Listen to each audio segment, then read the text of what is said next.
Alright, gang, here we go. This is for Physics, Unit 5, Part 5. We're talking about the second law of thermodynamics. Almost done with Unit 5. Good on you.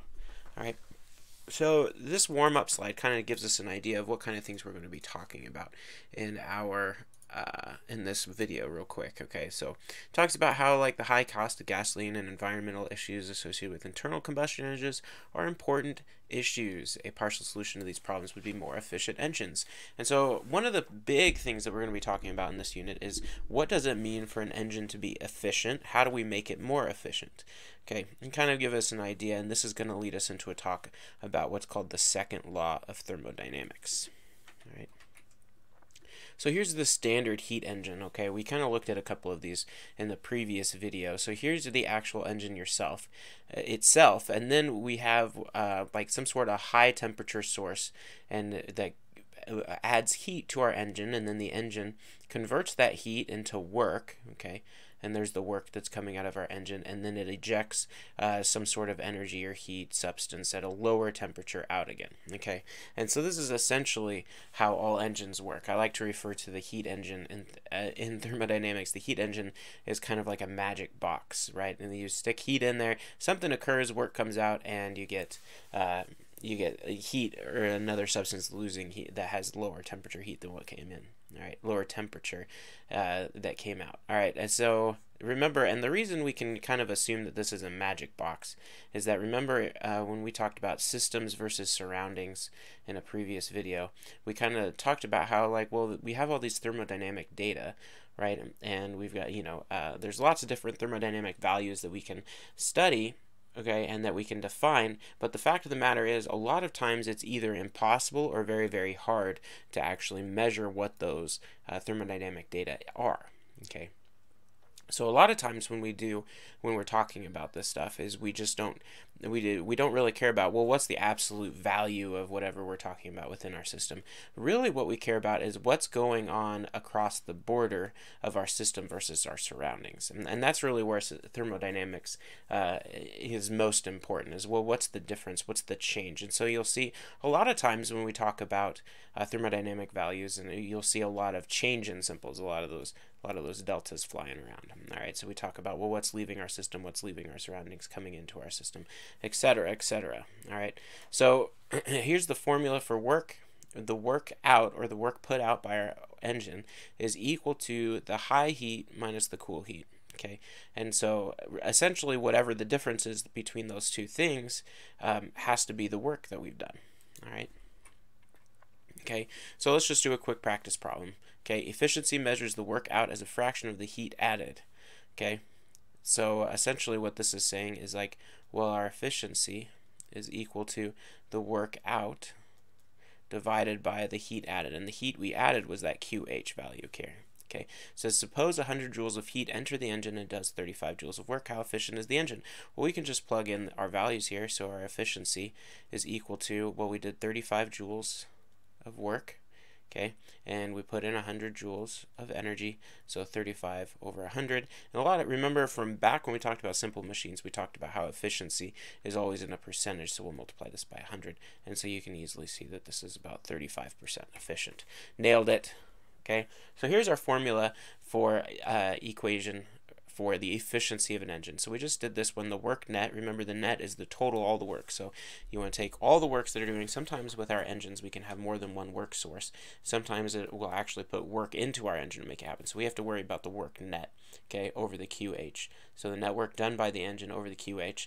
Okay, now remember from right here, okay, work out equals QH minus QC, so we can plug that value in here, QH minus QC over QH, and then the QH's turn into 1, and you just get this. So really, you've got two formulas for efficiency of an engine. You've got this guy here, work net over QH, and 1 minus QC over QH, okay? So energy removed, energy added, all right? So we can find the efficiency of our engine either way. Okay, so where does this have to go with the second law of thermodynamics? Well, if we wanted to build a 100% efficient engine, the only way that could happen is if our QC equals 0. Okay, that's the only way, because there's no way that this formula here could equal 0, right? Or that could equal 100 one for one, right? The only way we could really think about this is, well, if we have a 1 minus QC over QH, if that QC equals 0, then our efficiency will equal 1, and we'll get that 100% efficient engine, okay? And so that's the only way. So really the only way we can get an 100% efficient engine is if we're able to expel no energy to the outside environment. That essentially means that if all the energy we put in get turned into work. Okay. Now, you can tell by the laws of thermodynamics that for any time you have a cyclic process, remember cyclic process means you start and end at the same temperature, you need to have some sort of heat output. Okay, we always have to have some sort of heat output. So therefore, we really can never have, by the laws of thermodynamics, we can never have a 100% efficient engine. Okay, so this gives us our first I would say version of the second law of thermodynamics. Okay, we'll call this guy the first version of the second law, because we'll talk about 2 or 3 of them in this video, ways to express the second law of thermodynamics. And it's this. It says no cyclic process, no cyclic process that converts heat entirely into work is possible. Okay, period. So you can't ever have a cyclic process that makes every single ounce of joules of energy that you add completely turn into work. Okay. So here we go. All right, it says a steam engine takes 198 times 10 to the third joules and exhausts 149 times 10 to the third joules as heat per cycle. How much work is done? Well, we know that the work out is equal to QH minus QC. Okay, QH minus QC. And so our QH, well, the heat added is 198,000. Okay, 198,000. And the heat out is 149,000. 149,000. We can subtract those two. 198 minus 49. So you get, so 49,000 joules. Okay, 49 times 10 to the third joules, or 49 kilojoules. And it says, how efficient is that engine? Well, our efficiency, okay, is equal to our heat out, or our work out divided by our heat added, okay? But we also have a second formula for efficiency. We have efficiency is equal to 1 minus QC over QH.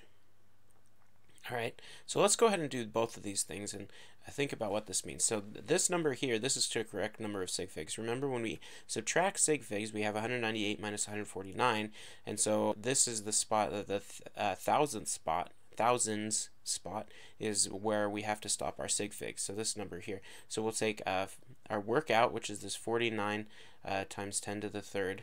Okay, and we'll divide that by our heat added, which is 198 times 10 to the third. Okay, so if we do those two things, we have 49. Okay.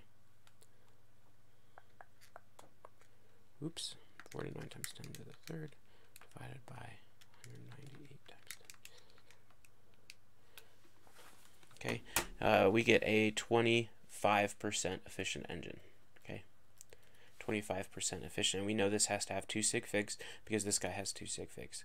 Now let's try this one. If we plug in our values here, we get 1 minus our QC, that was 149 times 10 to the third, divided by 198 times 10 to the third. Okay, so if we calculate our efficiency this way, we get 149 times 10 to the third, divided by 198 times 10 to the third. Say 1 minus that, and we get 20, the same number. However, we have to think about sig figs. If we divide those two, that's got 3 sig figs, and we know that this one value has unlimited sig figs because that's a defined 1.000 forever. So our answer here would have 24.7%. Now this is an interesting idea about the difference in sig figs. Like technically both those answers are correct. Well, which one is better? Obviously the 24.7, because that way we know our values to more digits. So this is kind of an important thing that you should start thinking about whenever you're solving a problem like this. Okay, always think about what your numbers mean. And so when we solve this one, okay, when we solved our efficiency using this formula here, we used a value that we had used to calculate. We calculated this 49 times 10 to the third joules, and then we used that value again in order to find efficiency. Okay, now the other way we did it is we used the values that were measured. These were the given values. It is always better Okay, always better to use your measured values instead of calculated values when you're making a new calculation. So sometimes you can't not use your calculated values, but sometimes you have the option. Like here, we had the option we could go either way, and it is always better if you're in a situation like this to use the the measured values over the calculated values. All right, so we get the same answer that they did. All right, engine efficiencies. So here's just a list of different engine efficiencies. They're calculated maximum values and then measured values. Okay, and so based on information, models and so on and so forth, our gasoline engines should be around 60% efficient. But in actuality, because of friction and other heat loss issues, they're only around 25% efficient. Okay, diesel engines 56% efficient and 35% efficient in actuality. These numbers here, okay, this fact that diesel engines are more efficient in practicality is the reason why back in like the late 2000s there's a big push to have diesel engines kind of in the consumer place. You don't really see that much anymore, just because of the growth of hybrid and other electric vehicles, but it's kind of an interesting factor. Okay, now we have to talk about this new idea called entropy. Okay, and entropy is another way to look at the second law of thermodynamics. Entropy is a measure of the disorder or randomness of a system. Okay, so the more disordered or the more random your system is, the more entropy it has. Okay, and that's kind of the baseline idea. All right. Or another good way to think about it is how spread out. Okay, how spread out is energy. Okay, the more spread out your energy is, the more entropy you have. Okay, all right. So more disorder implies greater entropy. Okay, so steam, all right, has more entropy than water. Well, you think about what steam looks like versus liquid water. In liquid water, we kind of have all of our water molecules are kind of all close together, right? They're kind of all, and you understand this because you've all taken chemistry, and that's awesome. Or if you have that same amount of water, but you put it in a container and you make it boil, your water molecules are going to be all separated out. And not only that, but they'll moving a whole lot faster. Okay, so they'll have more places they can be, so on and so forth. Okay, hot air has more entropy than cold air. Same kind of idea. Hot air is moving a lot faster than cold air, and so it's going to be have a lot more places it can be with a lot of different speeds and locations and velocities, etc., etc. All right. So this is kind of a baseline, basic idea of how entropy works. Okay.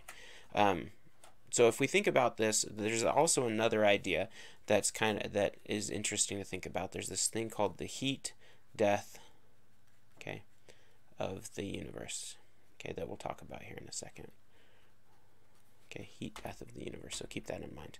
Okay, so let's take a gander at this guy here. We've got two pistons, and we've got molecules of air that are going to be pushing our piston, and we want our piston to be able to go to the right. Okay, so that's the kind of basic idea. It says, which gas above will be most effective when doing work on the piston?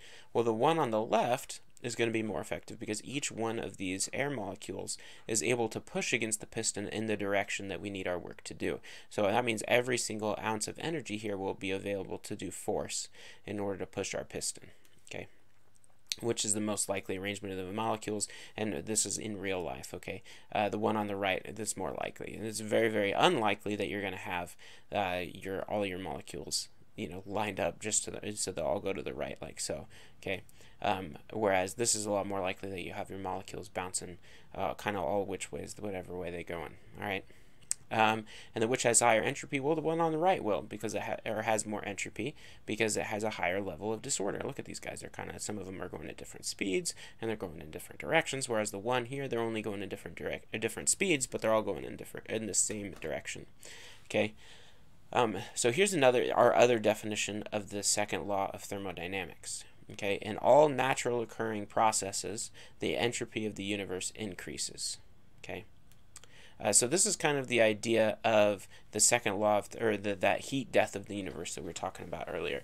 At the very beginning of the universe, theoretically, there was every single ounce of matter and energy was located in a small, infinitely tiny space, and then it blew up, and we had the Big Bang, right? And all the energy in the universe starts spreading out.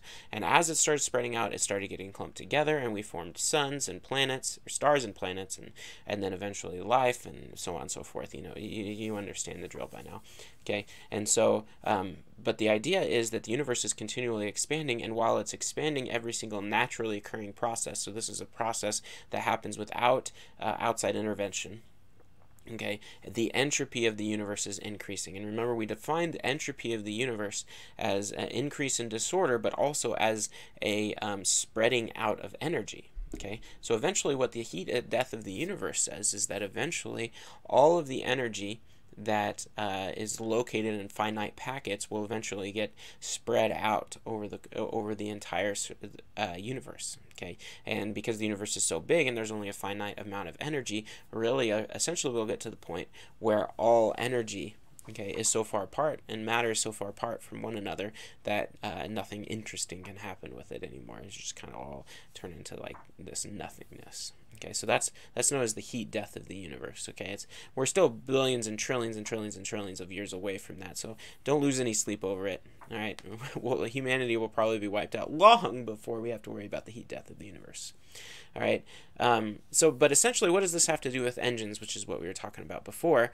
Okay, the idea is that because the entropy is always increasing, okay, that really means that this is the central idea of why our engines can never be 100% efficient, is because in every process, the entropy of the universe has to be increasing. So in order to make our engines do work, we have to create more entropy somewhere else. Okay, and that's really where the waste heat in the heat engines comes from, that QC, is the idea that, well, we have to be increasing entropy somewhere else. Okay, so here we've got this idea, okay, just a last little bit here, and we've got water, it's outside, so there's some sort of barrier. We've got liquid water, put it outside, and it freezes. Okay, and then when it freezes, it makes this nice, neat arrangement, this crystalline structure, and the air, and notice the air here is moving a lot faster. These motion lines make it appear as if it's going a lot faster than the air was before it froze. Okay, so what happens to the entropy of the water during the freezing process? Well, it goes from fairly disordered to more ordered, so therefore the entropy of the ice has to be less entropic. Okay, has to have less entropy. What happens to the entropy of the air? Well, because it's freezing, it's releasing heat, which makes the air molecules move faster, and so therefore the entropy of the air is going to increase. Notice that we had decreasing entropy of the water, and then therefore, because of the second law of thermodynamics, we had to have had increasing entropy of the air. Okay, and then what happens to the overall entropy? Well, the overall entropy, second law of thermodynamics, says that as the air that we have to have an overall increase in the entropy of the universe. Okay, so overall the entropy had to increase. Okay, and this is kind of another interesting idea of that you can kind of relate to probably, is if you've ever been outside right before it starts snowing. Okay, like right before it starts snowing, it's pretty cold out. You know, it might be 25 degrees, 25 degrees or something like that. And then you'll feel right before you actually start seeing snowflakes start to form, you'll actually feel the temperature get a little bit warmer. Okay, and that's because as the water is falling, it's precipitating, and then as it's falling, it's actually freezing, and that's what causes it to snow. And because it's started as liquid water and then froze on its way down, it's literally releasing energy as it has that phase change from liquid to solid. Okay, and you actually feel the energy goes up because the snow is giving you heat. Kind of interesting, right? Okay, anyway, so that's it for Unit 5. Congratulations. Do your practice problems, get ready for your quizzes and your exams, and let me know if you have any questions. I'll talk to you later.